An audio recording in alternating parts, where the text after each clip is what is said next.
Monteforte Associação Cultural www.monteforte.org.br. Cartas de nossos leitores. Título do texto: Ataque protestante ao celibato sacerdotal. Pergunta. Nome José, enviada em 7 de março de 2000, religião protestante. Buscarás ao Senhor teu Deus, e o acharás, quando buscares de todo o teu coração e de toda a tua alma. Deuteronômio 4, 29. Caro professor Monfort, li todo o conteúdo da conversação do senhor com o pastor Saul da Igreja Batista da Lagoinha.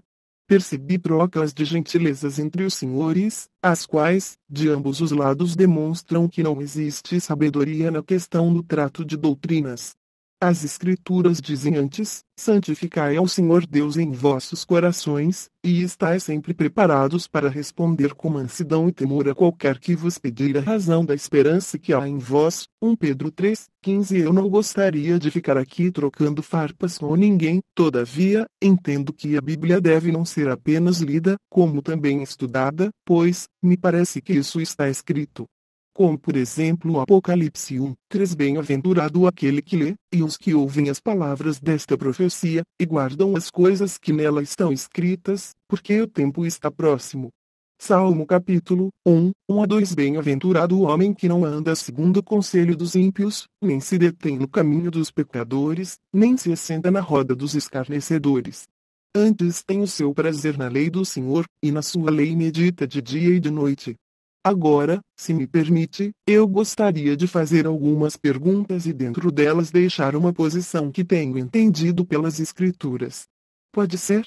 Gostaria que, se possível, o senhor me respondesse dentro da própria Bíblia, usando dos escritos sagrados, tudo bem?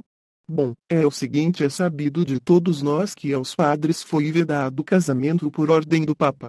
Todavia, a Bíblia diz que quem aspira ao episcopado, boa coisa deseja.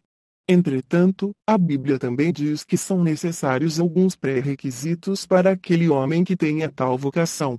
Podemos ver esses pré-requisitos em duas citações, as quais transcrevo abaixo, e que, conforme está escrito, essa palavra é digna de toda aceitação. 1 Timóteo capítulo 3, 1 a 5. Esta é uma palavra fiel se alguém deseja o episcopado, excelente obra deseja. 2 Convém, pois, que o bispo seja irrepreensível, marido de uma mulher, vigilante, sóbrio, honesto, hospitaleiro, apto para ensinar. 3 Não dado ao vinho, não espancador, não cobiçoso de torpe ganância, mas moderado, não contencioso, não avarento. 4 Que governe bem a sua própria casa, tendo seus filhos em sujeição, com toda a modéstia. 5 Porque, se alguém não sabe governar a sua própria casa, terá cuidado da Igreja de Deus. Outra menção que a Bíblia faz relativa a esse ensinamento, se encontra em Tito capítulo 1, 5 a 9, quando o apóstolo Paulo orienta seu fiel amigo e discípulo Tito, para estabelecer presbíteros nas igrejas e que características esses homens deveriam ter para ocupar tão nobre função.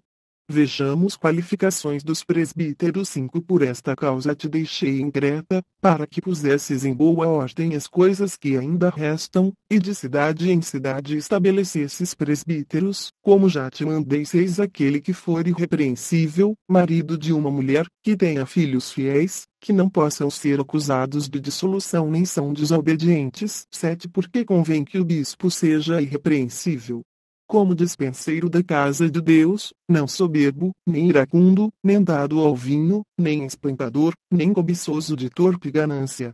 8 Mas dado à hospitalidade, amigo do bem, moderado, justo, santo, temperante. 9 Retendo firme a fiel palavra, que é conforme a doutrina, para que seja poderoso, tanto para admoestar com a sã doutrina, como para convencer os contradizentes. Sabemos todavia que, se tal homem, de livre e espontânea vontade, prefere ficar sem se casar, tudo bem. É até melhor, porque solteiro ele com certeza terá mais tempo e até mais liberdade para trabalhar na obra de Deus, não é mesmo? Todavia, se ele quiser se casar, entendo também que ele de igual modo deve ter a liberdade de optar, pois, como diz as Escrituras. Mas, se não podem conter-se, casem-se. Porque é melhor casar do que abrasar-se. 1 Coríntios 7, 9. Essa foi a posição, inclusive, que o próprio apóstolo Paulo tomou, ou seja, ele optou por ficar solteiro. No entanto, ele próprio reconhecia que poderia e tinha todo o direito de se casar, se assim o desejasse. Veja o texto transcrito abaixo. 1 Coríntios 9. Os direitos do apóstolo Paulo. 1. Não sou eu apóstolo. Não sou livre. Não viu a Jesus Cristo Senhor nosso.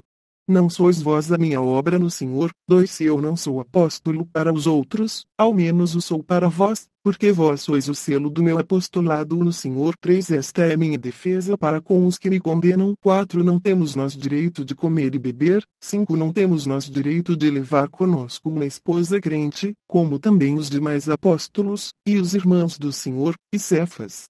Nessas passagens posso entender que o casamento não foi proibido pela Bíblia aos ministros de Deus, inclusive o próprio apóstolo Pedro era casado, não é mesmo? Jesus até curou a sogra de Pedro certa vez. Jesus, entrando em casa de Pedro, viu a sogra deste acamada, e com febre. Mateus capítulo 8, 14. A Bíblia nos mostra que o casamento é algo honroso, que foi instituído por Deus. Então, por que se proíbe o casamento aos padres? Porque saiu do Vaticano tal ordenança, se a própria Bíblia não proíbe isso? Será que houve algum equívoco por parte do Santo Padre? Ou ele pode, como representante de Deus na Terra, mudar ou colocar outro fundamento além daquele que já foi colocado? Fico ainda mais temeroso, quando leio a seguinte passagem na Bíblia. 1 Coríntios capítulo 4, 1 a 5, Mas o Espírito expressamente diz que nos últimos tempos apostatarão alguns da fé, dando ouvidos a espíritos enganadores, e a doutrinas de demônios. 2. Pela hipocrisia de homens que falam mentiras, tendo cauterizada sua própria consciência. 3. Proibindo o casamento, e ordenando a abstinência dos alimentos que Deus criou para os fiéis, e para os que conhecem a verdade, a fim de usarem deles com ações de graças. 4. Porque toda a criatura de Deus é boa, e não há nada que rejeitar, sendo recebido com ações de graças. 5. Porque pela palavra de Deus e pela oração é santificada. Deus, em sua onisciência já nos falava, já naqueles dias, que viriam tempos em que alguns deixariam as sãs doutrinas, e dariam ouvidos a espíritos enganadores e a doutrinas de demônios, e a partir de então seriam ensinadas coisas e colocados normas e regulamentos que Deus não os tinha colocado. Isso não é estarrecedor? Será que isso tem acontecido realmente, ou não se vê isso em nossos dias? Penso pelo exposto acima que, os padres têm todo o direito de se casarem, caso isso seja da vontade deles. Ninguém pode roubar-lhes o direito, como bem colocou o apóstolo Paulo. Não temos nós direito de levar conosco uma esposa crente, nem mesmo seu líder o Papa. Considerando que Pedro foi o primeiro Papa, ele também teve sua mulher e companheira. E se isso fosse algum empecilho ao seu ministério, Jesus não lhe teria chamado para ser seu apóstolo, não é verdade? Todavia, temos visto muitos ensinamentos de homens sendo empurrados goela abaixo do povo, me desculpe a expressão, mas é isso que tem ocorrido ao longo dos anos. Agradeço a paciência de ter lido todo esse comentário e me coloco à sua disposição para eventuais colocações. Atenciosamente, José Luiz.